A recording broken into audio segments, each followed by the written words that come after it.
Hello everyone. Thank you for coming and sorry for holding up. I'm Cao Caizai from Tencent. I'm also from Tencent. My name is Junjie. And today we will be delivering this presentation about Spark on Kubernetes best practice. Spark is a very popular or the most popular big data framework, and Kubernetes is the most popular cloud management platform. So Tencent wants to do something to combine these two together. And today, Junjie and me will share our experiences on the Kubernetes and Spark. Before we begin, I'd like to run a small test. So who are using Spark? Please hold up your hands. And who have run Spark on Kubernetes? Not many. So Spark on Kubernetes is a recent feature of Kubernetes, and there are problems. So facing these problems, how can we solve them?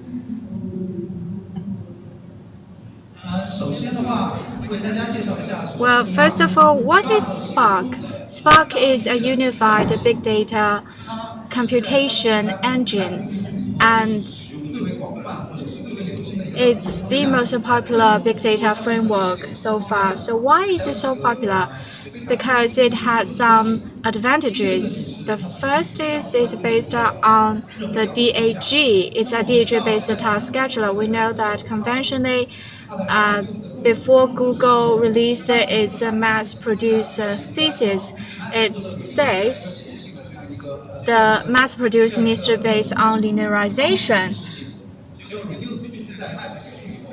and reduce master after the map. However, in the complex scenarios, there will be problems with the nodes and also redundant steps. So how to improve this? The answer is Spark. Spark turns the linearization into tree type. It's like a data scheduler, and it's a very big advantage of Spark. And the second advantage is it has a cache API or in-memory computation. At the early stage of Spark, its selling point is it says it's in-memory computation.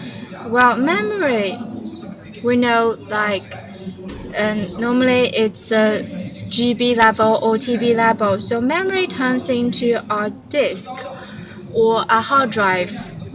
How can we utilize memory better? Spark is one approach, and it's a framework based on memory. So that's the second advantage of Spark. The third advantage is how to better utilize memory. Memory is huge, and when JVM is running memory, there are problems. Is there a better solution? Can we actively manage memory for better efficiency? There is a separate project called Thompson, and this is to solve this problem. And also, it has a catalyst. It's a SQL parser, and it's a very high efficient optimizer. And it can improve the SQL query or SQL operator. And based on this advantage, Spark has become the most popular big data framework so far. So let's look at the Spark execution model. Here it is. It's a typical distributed architecture, and master node is called a drive node in Spark. All the requests will go to the drive node, and they will be translated into the language that Spark can understand, like a job or stage, then the execution. And it's a distributed engine, so it's called the executor. The executor's function is to receive the task from driver, and then to execute the job and then return it back to the driver. So this is the interaction between driver and execution in Spark. And with our distributed architecture, can we use it on our cluster?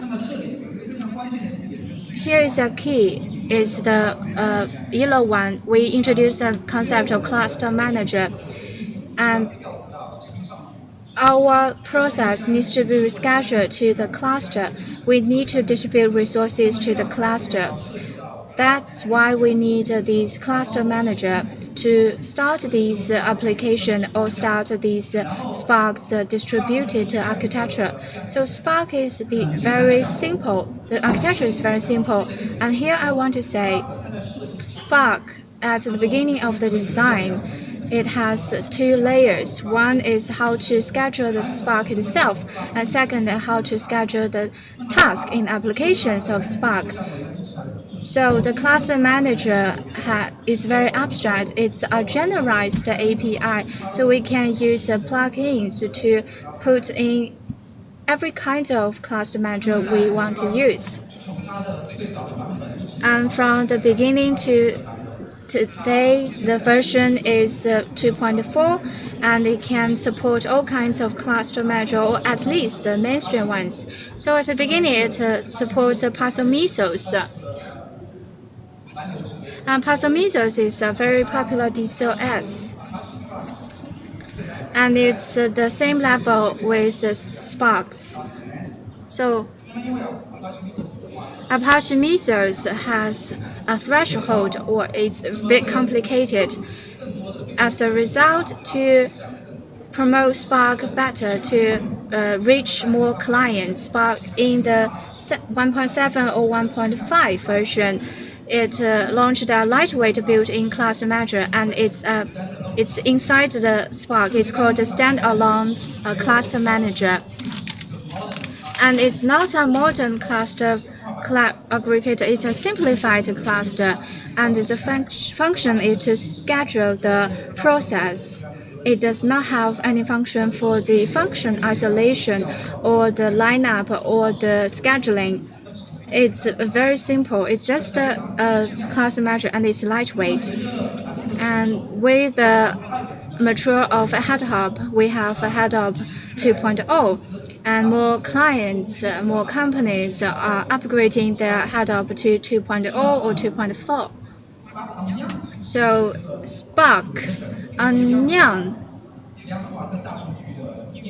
So Spark has also become a very popular option for the customers, and Spark Yarn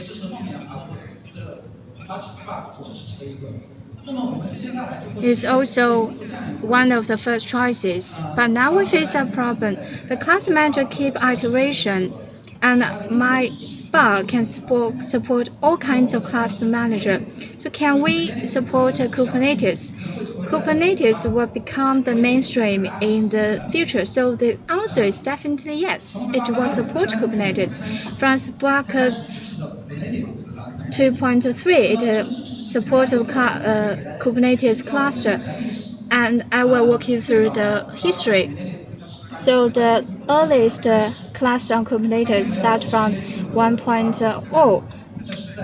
It was not a mainstream. It was based on a fork.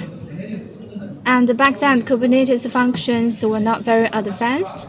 So the Spark is very hard to support the Kubernetes. And with acceleration of Kubernetes, and also with its increasing popularity, Spark realized it's a very good opportunity. So from 2.3 version, it merged into the mainstream branch. So now in a part branch, we can the Spark cannot support the Kubernetes. Having said that, why do we need Kubernetes? Why do we need to support Kubernetes? First of all, Kubernetes has lots of advantages. Well, Kubernetes is based on Docker container, so it has the advantage of Docker. First is the portability. Conventionally, the delivery or the development of software has a big problem. And the development environment is very good, but once it is deployed, then problems come up. And that has traveled lots of developers. And Docker is designed to solve these issues, to make sure the implementation or the deployment will be very smooth. And the advantage of Dockers are also can also be seen in Kubernetes. And Kubernetes has also many other edges, which mean a lot for the companies, and especially like the isolation of resources. Lots of features are very good. And last but not least, it has an open source community which is very active. And I believe you have used a lot of open source software, and some are small and some are hard, some are big. So how do we judge whether it's a good community or whether it's a good open source platform? Then the most important criteria is we look at the community. If the community is good, then that means the open source platform is very good. If the community is small, then when problems come up, it's very hard to find the solutions. So these are the three advantages of Kubernetes.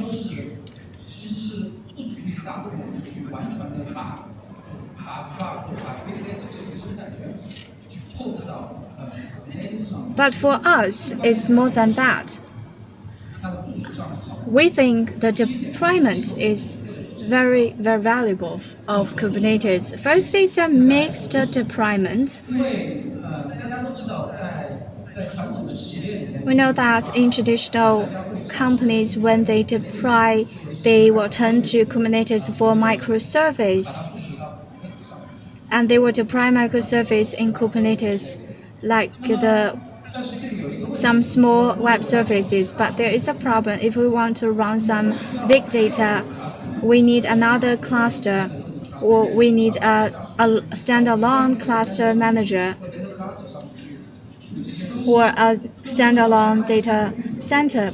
That will be very challenging for the operation team and also the development team. You will find you need to manage lots of applications, and you have a lot to learn. So things can be very challenging. Can we have online, offline, or streaming? Can we also deploy them on the same platform with a better isolation performance? That's why we use Kubernetes. And then serverless. This is also like traditional internet companies. They are facing that pain points. Their nodes, their clusters, they are bonding together. Certain applications should put on certain node and telling customers that I put application at some nodes. Then it will be very challenging for maintenance, and the disaster recovery will also be challenged. Kubernetes is also helping us solving that.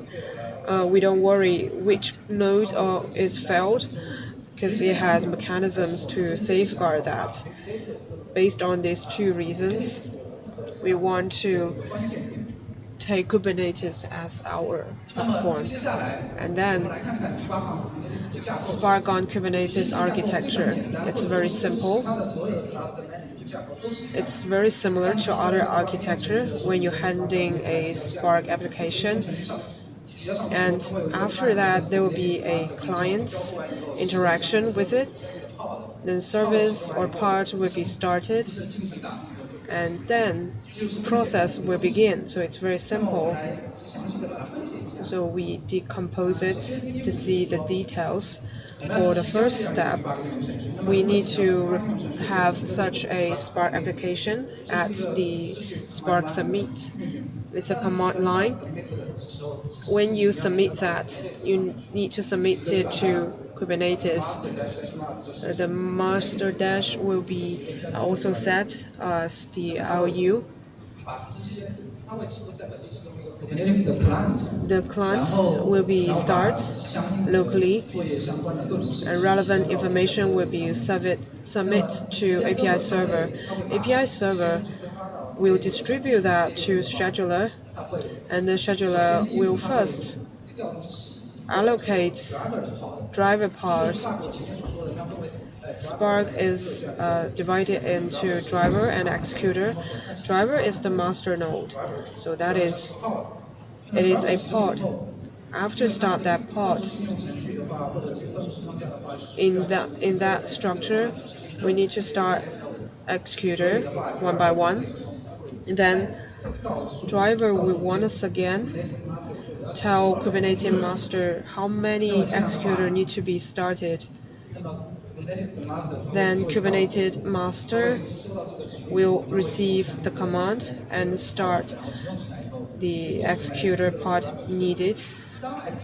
When executed part is started, it will automatically report or register itself. Then driver and executor are connected. Then such an application is start, and user will handle their jobs.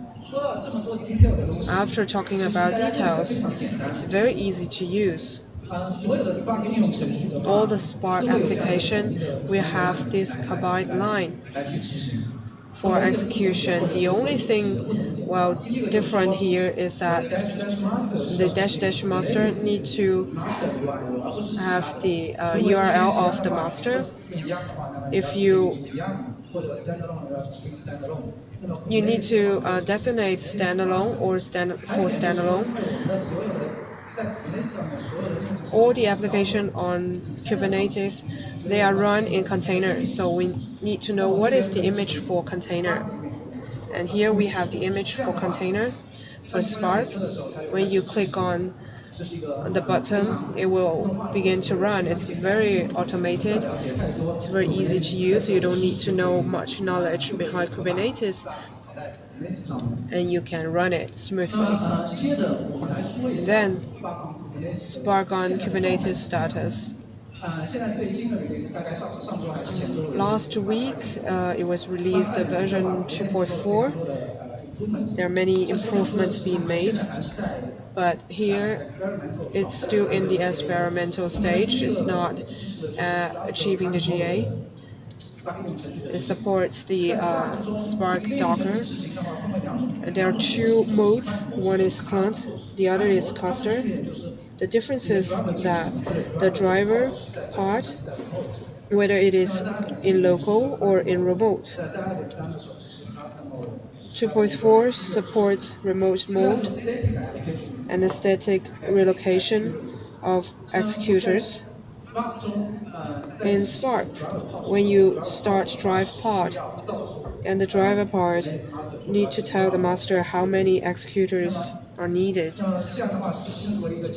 We call it a static allocation.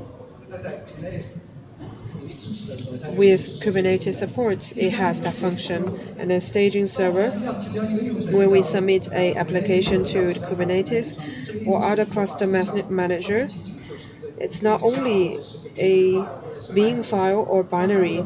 It will also have many dependencies like file or JAS or many pastas. How can we simply deploy them? In Spark on Kubernetes, there is a in-place or server. Finally, it supports different APIs language like Java, Scala, etc. You might use Python or R, and it was supported by 2.4. Functions that are not supported, that is dynamic allocation, it's not supported. It's the reverse of static allocation. Resources are not acquired at the beginning. It's dynamically adjusted based on the demand. So it's a more efficient way to use resources. But it's not supported by Spark on Kubernetes. And also, executor will be stopped or started automatically in order to keep our data safe. We should have a shuffle service, but it's not supported. And the kernels or security related for enterprises service is not supported. Kubernetes Hadoop or HBase, etc. You might use them for education. If you put it on the pod, then you should only provide principal, and that will be enough. But it's not supported by Kubernetes. So we briefly introduced the architecture, and my colleague will going to introduce some use cases. Thank you. We'll talk about how Tencent Cloud perform the practices in Spark. We have a Sparkling. It's about to be released. It's a PP repo. It's highly available with low cost, and it's very with high elasticity. It supports data resources like traditional data center, Miracle, Oracle, and also supports calls on the Tencent Cloud, and also services, big data services like flow computing, stream computing. Based on Sparkling, there are also other applications like BI, machine learning. We can also develop them based on Sparkling. Here are some the architecture of it. First, the Sparkling engine. It's the core part, having Spark SQL and key technology points like catalyst, optimization, and storage, a Leavitt allocation system, and JDBC support, and this is for engine. And on the right hand side, DBID, it is used on Sparkling. It's like a web server for coding. The user can log into that and do some coding work. At the bottom, data catalog and the management. It's managing the metadata. Right hand side interfaces connecting other business like machine learning. So a very brief introduction of the architecture. We now supporting processing models of two. One is the commonly seen storage and the calculation. They are separated and like they are saving or they are storing the data in the traditional data center, and the calculation node is extracting the data to do the calculation and feedback to the user. And the other type is that inside the Sparkling cluster, we have a storage cluster that is based on TVS. It has benefits for data allocated for storing some temporary results of the users, and how we deploy this or combine it with Kubernetes. First, the green part, we use Notepod service, including IH server, that is Spark Job History, and Metasoft. because the executor needs to be visited, and DBE, we also started as a service at the middle parts, 3 parts.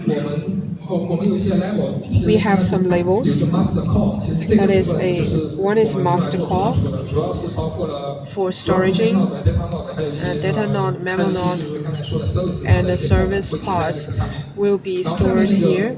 For the pink parts, the labels are computer, it's elastic and scalable. When we start the pod, there is a option for that is configurable. You can configure it as computable. So this is the structure, the architecture. And then how we deploy that with HDFS. Man node and the data node, we use the same mode. Inside the image, there is a script based on the variant sent by Docker, like man node or data node. It will start certain progress. A man node will be taken as the service for no pod. Then the node and with node and pod, we can visit HDFS. So city in details, some configurations. On the left-hand side, this is the name node configurations. There is a script. You can use environment variables.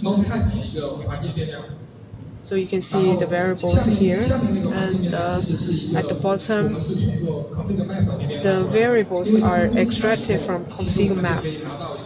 After the service is launched, is begin, we can have IP and put it here.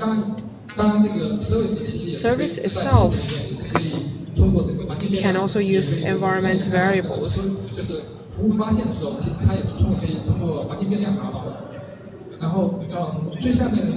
And at the bottom line, it uses labels to choose node. A name node will take a node as name node. And right hand side is the YAML for data node. The key here is that for data node in HDFS, we need to designate its digital disk. So we will put it here as data 1 and data 2, and mount its catalog so that the pod can use it.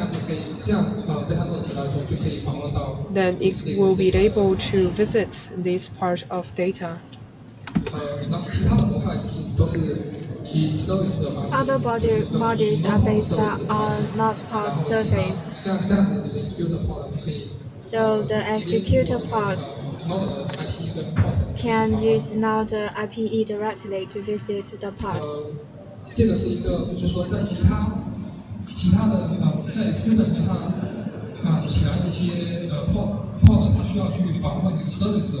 This is surface findings in pods. There are 2 ways. Once we configure the surface, there are 2 scenarios. One is we can visit through the environment configuration, and second is through the HTTP. And this is our configuration on Sparkling. And next we look at the Sparklings on Kubernetes and whether it's different from its performance on Yarn. I just introduced we have 2 dataset processing models. One is separate storage and processing, and second is the storage is put together with the Kubernetes. So here we use 2 environments and we compare them. The first environment is HDFS inside the Kubernetes. And in this environment, we can see there are lots of HTD. And second environment,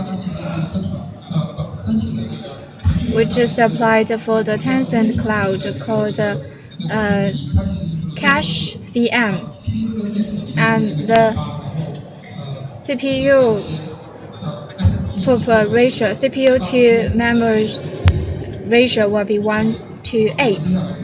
So these are the two environments, and our workload using the TPS, PPTS. It's testing criteria oriented towards retailing industry, and there are 99 criteria, and there are lots of statements and OLPs. And the figure also contains lots of slashed, like biased data, so it's closer to the reality, and the data size is 1 TB. And this is the benchmark configuration. On the left, it's a Spark configuration.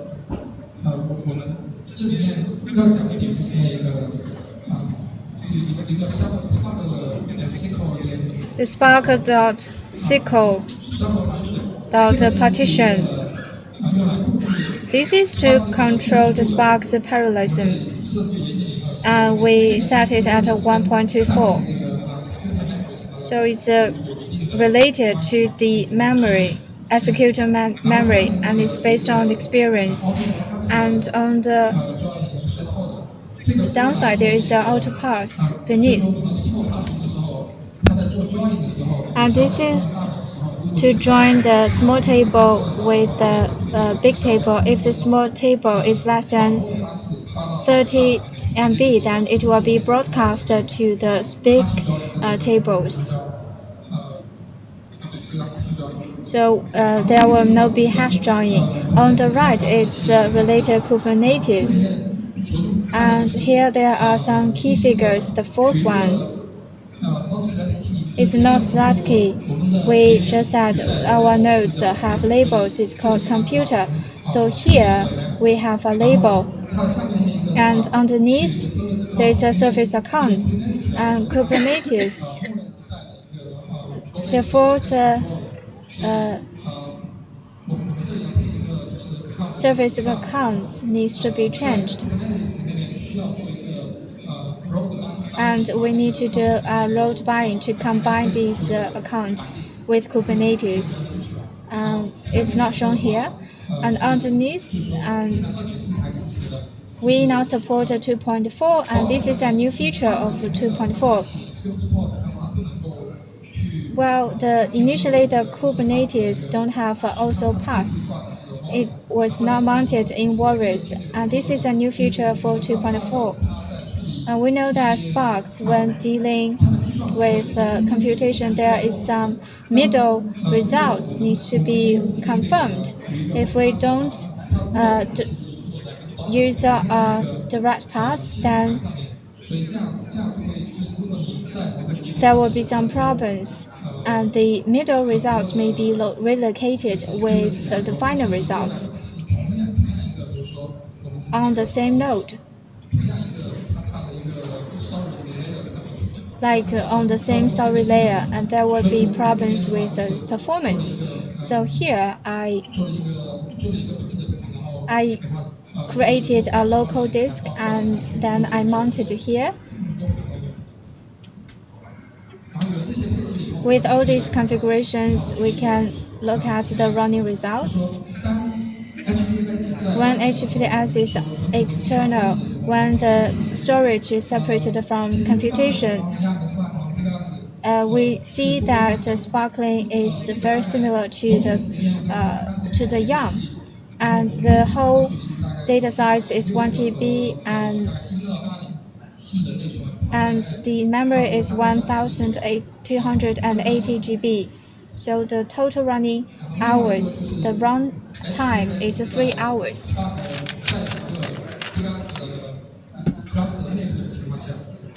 And here is the HDFS inside scenario, and we can see that Sparks on Kubernetes, there is a degradation.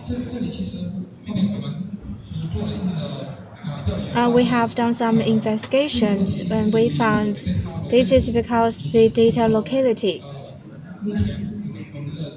currently the Sparks on Kubernetes cannot support the data locality.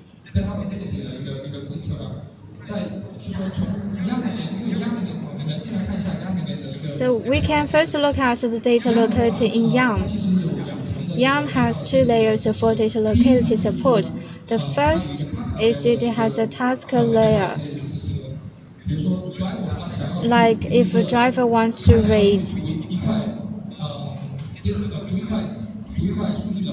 a piece of data, so first of all it will visit the memory to see where the block is, and after it gets an IPE, like data node 1, then it will execute or distribute a task accordingly.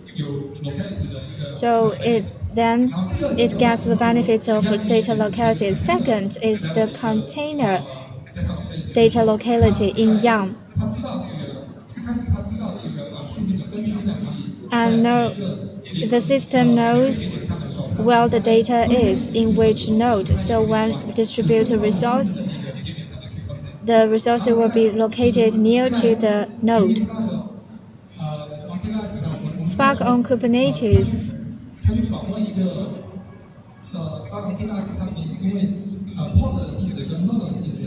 The location of pods and nodes are different, so the data or the location is not right. The task will be just distributed randomly, so there will be a problem of data locality. And our investigation finds that this problem is we've done it in the community, and there are some solutions. The community said they added another layer from pod of a projection from pod to node. However, currently, don't think there is no merge for this solution, and they have done some benchmark of the data set, but it's just a serialization of big data and about 1 TB size. And if we add the projection, the problem have been eased to some extent.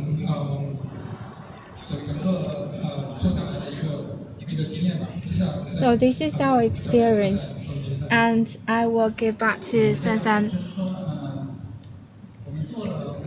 We have done lots of work, and we have shown you.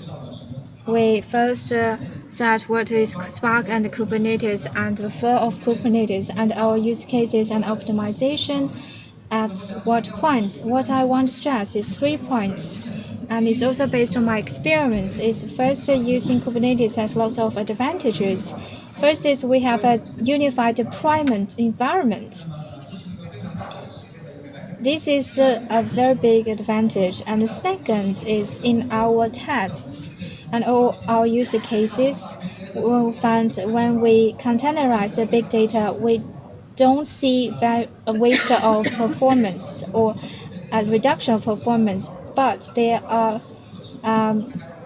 like locality that's a problem. But in the containerization of Kubernetes, it's very hard to realize, at least for the moment. And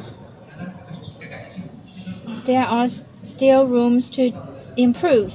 So these are the 3 or the major points I want to share with you. That will be the end of my presentation. Thank you.